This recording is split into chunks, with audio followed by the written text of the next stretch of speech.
Bonjour les amis, j'espère que vous allez bien.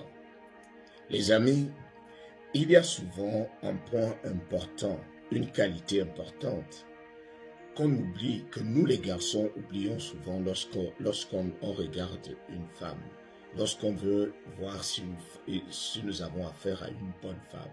Il y a souvent une qualité que nous négligeons souvent, la démarche de la femme, la façon dont la femme marche. Beaucoup de gens ne savent pas cela.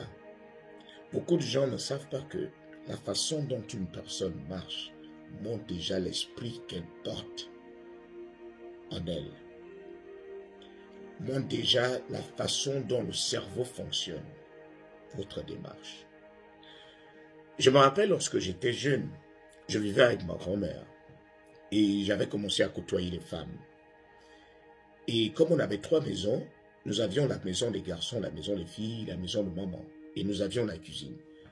Et je me rappelle que j'avais reçu la visite d'une de mes petites. Parce que j'en avais 2 ou 3 à l'époque.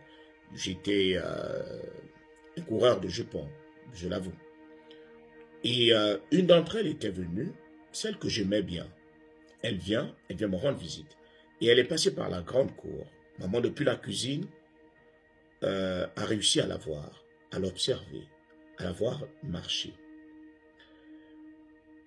La fille est repartie chez elle. Le lendemain, maman me fit asseoir.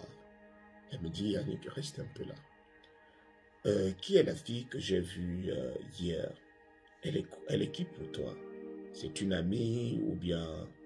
Je lui dis non, c'est ma petite amie. C'est elle que je fréquente, je l'aime bien. Elle me dit ok. Elle me dit Yannick, comment tu la trouves? Est-ce que tu trouves qu'elle est une bonne petite amie? Je dis oui, tu vois comment elle est belle, elle est calme, elle est douce. Après, elle me dit, Yannick, je voulais te dire quelque chose. Tu sais, mon fils, la femme, après la beauté, il faut aussi regarder la démarche. Je ne suis pas sûr que tu as déjà fait attention à la façon dont les femmes marchent. Il y a un message que les femmes transmettent à partir de leur façon de marcher. Je dis, comment ça? Y a-t-il un message que je peux retenir à travers la façon de marcher d'une femme? Il me dit oui. Il y a un grand message. Je dis, explique-moi. Elle me dit, Yannick, la femme, celle que j'ai vue hier là, c'est une fille qui marche comme si le temps devait l'attendre, comme si elle avait tout son temps, comme si son corps pesait, comme si la vie pesait sur elle, comme si elle en avait marre du poids de la vie. Elle a tout son temps.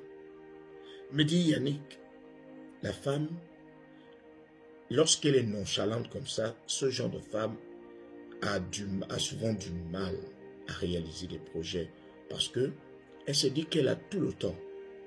Elle va prendre tout son temps pour réaliser un projet. Elle ne va jamais prendre des risques. Elle ne va jamais oser parce qu'elle aura peur de tout. Elle va toujours se rassurer que tout est fin, tout est bien fait. Et pendant que toi tu attends que tout soit bien fait, tu perds du temps et tu finis par ne rien réaliser. Parce que pour réaliser, pour entreprendre, tu as besoin de faire des erreurs que tu vas corriger au fur et à mesure. Mais une femme nonchalante aura du mal à saisir des opportunités parce qu'elle va se dire, de toute façon, si je rate telle ou telle opportunité, une autre arrive, j'ai encore toutes mes chances. Non. Elle me dit, c'est le genre de femme, lorsqu'elle se trouve dans ta maison, si par exemple tu es au travail et qu'il y a un problème dans ta maison, elle va t'attendre. Elle va t'attendre ou bien elle va t'appeler. Bébé, on n'a pas de bois d'allumettes. Chérie, on n'a pas de bois d'allumettes. Je fais comment? Mais comment une femme va-t-elle appeler son mari pour lui dire qu'elle n'a pas de bois d'allumettes? Comment une femme va-t-elle appeler son mari pour lui dire que l'enfant est malade? sans pourtant chercher à emmener d'abord l'enfant à l'hôpital. Comme ça, lorsque le mari arrive, l'enfant serait déjà dans de bonnes conditions. Parce que ce genre de femme, elle va toujours attendre que ce soit quelqu'un qui fasse quelque chose.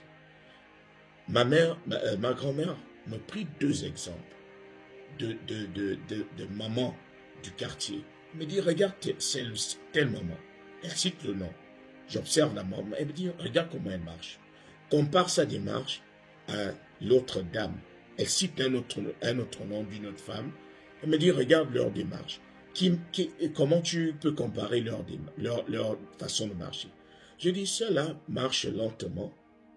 Et l'autre, je lui dis, maman, la dernière fois, j'allais même te demander que, mais pourquoi cette dame marche aussi vite? Même lorsqu'elle va chez le boutiquier, elle marche vite. Elle me dit, oui, c'est parce qu'elle a l'esprit d'entrepreneuriat en elle. Elle se dit qu'il vaut mieux arriver à avoir plus de temps que d'être en retard. Même lorsqu'elle fait une petite distance, elle fait ça très rapidement. Parce qu'elle préfère avoir plus de temps pour réaliser d'autres projets. Et elle me dit, regarde ce qu'elle a réalisé dans sa vie. Regarde les maisons qu'elle a construites. Regarde la façon dont elle a élevé ses enfants. Regarde l'autre. Et quand moi aussi j'observe, je vois que l'autre, ses enfants ont du mal à manger. Et l'autre, ses enfants ont toujours à manger. Parce qu'elle était non seulement infirmière, mais elle était aussi commerçante. Elle arrivait à faire des choses par-ci par-là. Elle entreprenait. Mais l'autre ne faisait qu'attendre son mari. Il me dit, regarde, la démarche, avant autre chose. Il dit, la démarche est importante. La démarche est très très importante. La façon de marcher. Lorsque tu vas grandir et que tu vas vouloir choisir une femme, n'oublie pas, regarde sa façon de marcher. Une femme qui marche de manière lente aura du mal à réaliser des projets, aura du mal à réfléchir vite. Mais une femme qui marche toujours comme si elle était pressée, celle-là, sa tête, sa machine qui est dans la tête va vite. Elle réfléchit plus vite. Elle réfléchit pour trouver des solutions aux différents problèmes. Elle ne va pas attendre que toi tu rentres de la maison pour résoudre un problème. Elle va chercher à résoudre le problème bien avant que tu n'arrives. N'oublie pas cela, mon fils.